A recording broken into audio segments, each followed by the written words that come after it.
Hey guys, I'm back. I've said for a while that I was going to make a video about what I'm going to do this summer instead of running stalker cattle. So first off, getting into that, why am I not buying cattle in the spring like I have for years and years and years and running them out on grass, making yearlings out of them? Well, it's no secret, this market is just crazy. It's crazy high. It's so many dollars. There is a lot of risk associated with it. Not that there hasn't been in years past, but it's just climbed up there so much. And I've done it for a long time, and I just want to sit on the sidelines for now. And I might be a fool. July or August, those things might just be sky high. Fat cattle might be at 230, and I might look back and say, man, I could have made $150 a head. But I'm just going to sit this one out. Typically what we've done in the past, I've done steers, but typically I'll buy 6-weight heifers in end of March, beginning of April, turn them out, run them on grass, gather them in July. Last year I did some in June and sell them, and it's worked. But this year I've just been dreading buying cattle, and I had a crazy idea. So I took all of my breeding stock home, all the ones that from my main flock. Well, this is what we call the other farm. From this farm, and I combined them at my house. So all the ones we sell replacements out over there. These are 350 ewes that I bought out of Kansas from a guy that are open. Well, they're open as of about 3 days ago when they got 10 rams put on them. They are not fancy. Well, crap, there's a baby right over there. Well, we thought they were open. Ha! My first lamb of the year. Anyway, they are open. I've seen these rams just breeding the heck out of them. I set them up for September lambing. They are not really fancy. The guy on the phone, who I bought them from, he said, I'm going to send you a nice little light set of crossbred working ewes. And that, for the most part, that's what they are. Like this little girl here, that's something I'd have in my flock. She's a dandy. But there are some on here that I absolutely hate. There is some, like this hairy thing, I don't even know what that thing is. That big bushy thing, that is, yeah, that's one that I will get rid of, that one.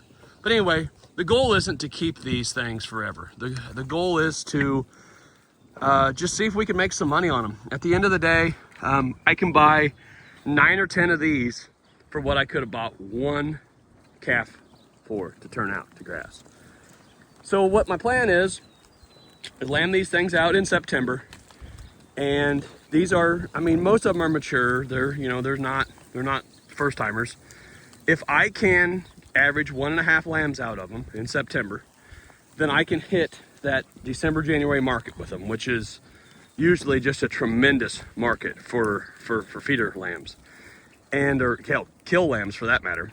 And in my projection the other day, I had them weigh in, or had them bring in 137. That was for that late summer, early fall market. These lambs will hit in a lot better market. I mean, let's just say they bring 150 a piece and they have 1.5. That's 225.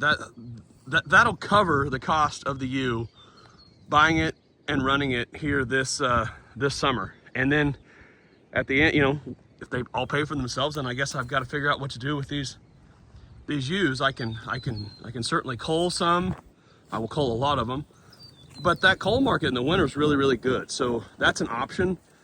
A few of them that I really like this one, if she's a good mommy, I'd put her in my flock, and I'd try to, just put her with the others and raise babies from them. So, out of 350, I don't know, there might be 100 in here that I really like and decide to keep, and the rest we'll just probably ship them. But I don't know. This was all kind of about.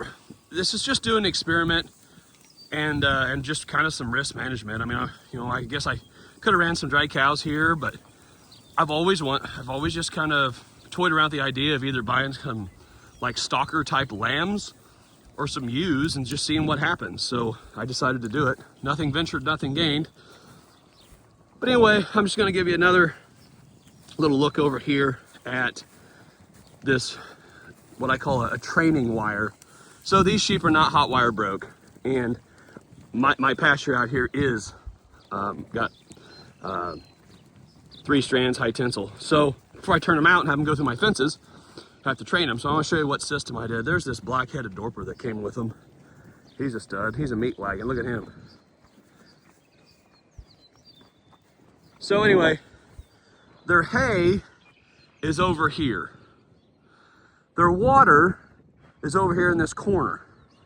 So I went ahead and just built a little 2-strand high tensile fence and put a Gallagher fencer on there and forced them to walk around it to get to their water and their mineral. So if they walk up to it, you know, I've already seen some of them touch it with their nose, try to lick it, you know, whatever they do, and they realize, oh, I don't like that. So I just took some high tensile and some crimps, a couple bull noses right there, made this. They have to go around it to get to the water, and then to get back, they got to go back around it to get to their hay. So, you know, they went through it there the first couple days, came over here this morning, all the posts were in place, everything was good. I think they're learning. Sheep actually learn really, really fast. So yeah, that's how I train them. I do that with my yearlings too, my cattle. Whenever I would buy them, I would make something similar and make them have to walk around it. But they haven't eaten this hay like I thought, and I don't really want to keep them in here much longer.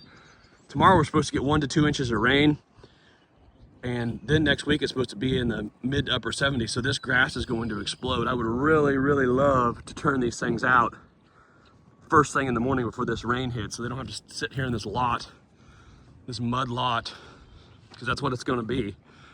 So I might come over here in the morning and do that.